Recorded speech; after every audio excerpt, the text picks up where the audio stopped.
এই মজনু করছে কি, যে রাস্তা দিয়ে লাইলি হেঁটে যাচ্ছিল, ওই রাস্তাতে একটা কুত্তা হেঁটে গেছে, ওই কুত্তার ধরে চুমা খাওয়া শুরু করছে।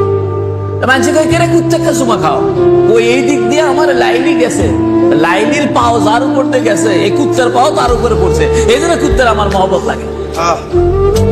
সাহাবায়ে কেরাম হুজুর সাল্লাল্লাহু আলাইহি সাল্লামকে এত ভালোবাসতেন।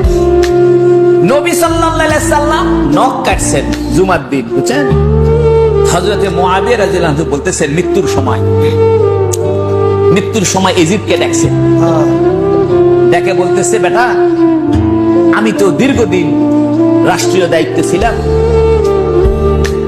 আমার তো খুব একটা নেক আমল নাই রে, তা আমার কাছে কিছু নখ আর চুল আছে।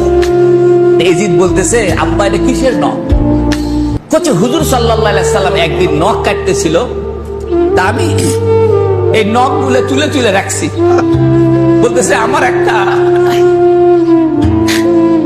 একটা সিন্দুক আছে, এই সিন্দুকের ভিতরে একটা স্বর্ণের একটা বাটি আছে, এই বাটির ভিতরে আমি নবীর নখ গুলো জমা রাখছি। নবী একদিন চুল আশ্রাইতেছিল, কয়েকটা চুল পড়ে গেছিল, আমি চুলটা যত্ন করে তুলে রাখছি। আমি মরে গেলে কাফনের মধ্যে নবী সাল্লাল্লাহু আলাইহি ওয়াসাল্লামের নখের টুকরা আর হুজুর সাল্লাল্লাহু আলাইহি ওয়াসাল্লামের ওই চুলগুলো আমার কাফনের মধ্যে দিয়ে দিস। কবরের মধ্যে যদি ফেরেশতা জিজ্ঞেস করে, আমি বলবো আমি মুআবিয়া দীর্ঘদিন রাষ্ট্র ক্ষমতায় ছিলাম, ন্যায় অন্যায় বহু কিছু হয়ে গেছে, কিন্তু আমি মুহাম্মদ সাল্লাল্লাহু আলাইহি ওয়াসাল্লামকে ভালোবাসি, মুহাম্মদ সাল্লাল্লাহু আলাইহি ওয়াসাল্লামের নখের টুকরা নিয়ে আসছি, মুহাম্মদ সাল্লাল্লাহু আলাইহি ওয়াসাল্লাম একটা চুল সাথে করে নিয়ে আসছি, এই উসিলায় কবরের আযাব আল্লাহ মাফ করে দিবে, আল্লাহ হয়তো আমাকে জান্নাত দিবে।